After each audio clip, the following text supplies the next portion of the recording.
안녕하십니까, 사교원입니다. 2019년도 3회 2급 필기 기출문제 풀이해 드리도록 하겠습니다. 2번 문제가 되겠습니다. 자, 연역적 방법과 기납적 방법에 대해서 논리책에 대해서 바르게 나열한 것은 이라고 나타나네요.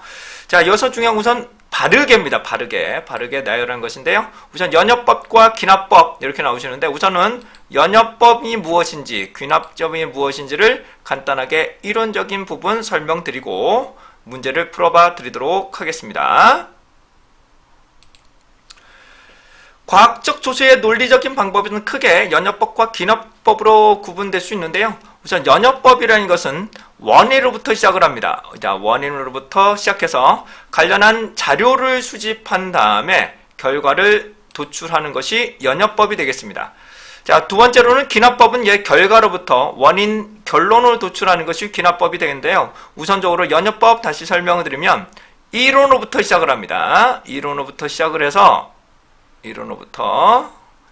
거기에 맞는 가설을 설정한 다음에 가설에 맞는 자료들을 수집 분석을 하고 그 다음에 기무가설을 기각할 거냐 채택할 거냐를 결정하는 일반적인 연구가설에서 많이 쓰시는 가설 검정 방법이 연역법이 되겠습니다. 다시 한번요.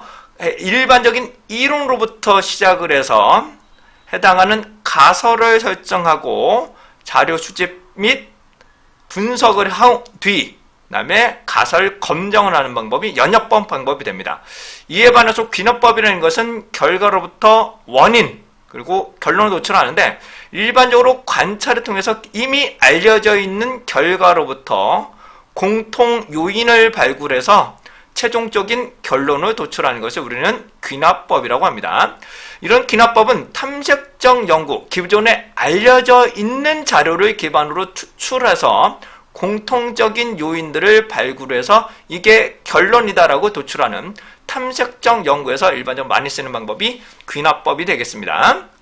자, 예시로는 식중독 역학조사가 있는데요. 한 예시를 말씀드리겠습니다. 만약에 식중독이 발생했다고 가정을 하게 되면 식중독이라는 결과가 있습니다. 식중독 결과가 발생한 경우에서 이제 원인을 도출하냐, 뭘 드셨습니까? 어떤 식품을 드셨습니까? 이렇게 식품 어떻게 행동하셨습니까? 이렇게 질문해서 이 공통적인 원인들, 필요 없는 것들을 다 제외하고 교차점만 얻어내서 이게 식중독의 원인이 될 수 있다. 이런 것을 우리는 결론으로 도출하는 것들 우리는 귀납법이라고 합니다.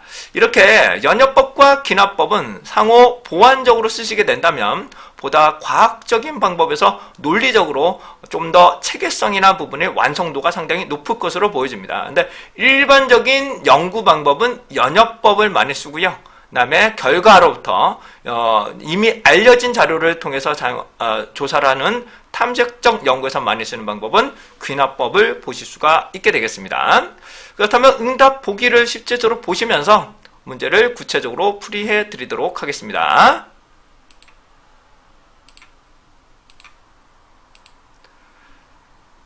자, 연역법과 귀납법의 논리체계인데요. 연역법은 아까도 말씀드린 거 핵심을 말씀드리면 이론으로부터 시작한다고 그랬습니다. 연역법은 다시요. 연역법은 이론으로부터 가설을 설정한 다음에 자료를 수집하고 그 다음에 분석해서 결론으로 도출하는 방법이 되는 거고요. 귀납적으로는 결과가 있습니다. 결과가 있는 상황에서 교차점 원인을 발굴해서 그래서 교차점인서 이게 결론이라고 내리는 것을 우리는 귀납법이라고 한다고 말씀을 드렸습니다. 자, 하나씩 보도록 할까요? 우선 연역법은 관찰, 검증, 유형 발전, 일반화가 아니죠. 일반적으로 해당하는 이론으로부터 설정을 해야 된다는 부분이 좀 있고요. 그 다음에 가설 설정, 귀납법에서는 가설 설정이나 유형 발전, 그러니까 가설 설정을 먼저 하는 것이 아니죠. 그래서 우선 관찰을 먼저 시작하는 것을 귀납법이기 때문에 해당 부분은 안 될 것 같고요. 자, 연역법은 관찰을 먼저 시작하는 것이 아닙니다. 연역법은 가설을 먼저 설정하는 것이지 관찰을 먼저 하는 것은 아닙니다. 관찰을 먼저 하는 것은 우리는 귀납법이라는 부분으로 살펴보실 수가 있게 되겠습니다. 자, 연역법은 가설 설정, 관찰, 그 다음에 가설 검정, 이론으로 결정을 하셔야 되는 거죠. 그래서 니을이 가장 적당한데 우선은 가설 설정, 거기에 맞는 자료 수집 및 분석, 그래서 거기에 맞는 검증을 하고 이론적인 성성을 진행을 하게 됩니다. 이에 반해서 관찰, 유형 발전시키고 임시 결론을 해서 이론 선성하는 맨 마지막에 이론 선성을 할 때 살펴보는 것을 우리는 연역적 방법과 기납적 방법의 최종 목표가 될 것으로 보여집니다. 근데 참고적으로 말씀을 드리면 여기 나오는 검증하고 검정이라는 게 있습니다. 다시 검증하고 검정이라는데 이건 좀 원론적인 내용입니다. 그래서 답은 우선 4번이에요. 네, 우선 답은 4번이 되겠습니다.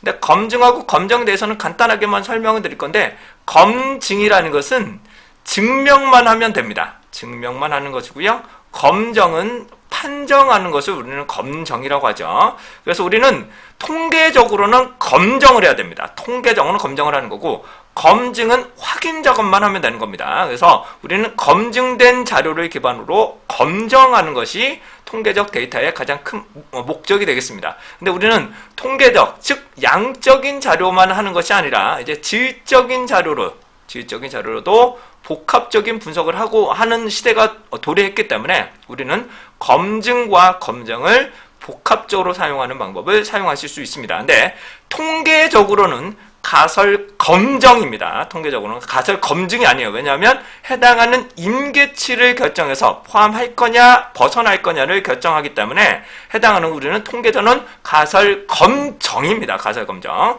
추억이나 이런 것들을 보시면 가설 검증이라는 부분 제가 볼 때는 이건 조금 이게 논란의 소지가 있을 수는 있지만 이 정도로 이해하시면 되실 것 같습니다. 이상으로 2번 관련해서 기납법과 연역법에 대해서 설명드렸습니다.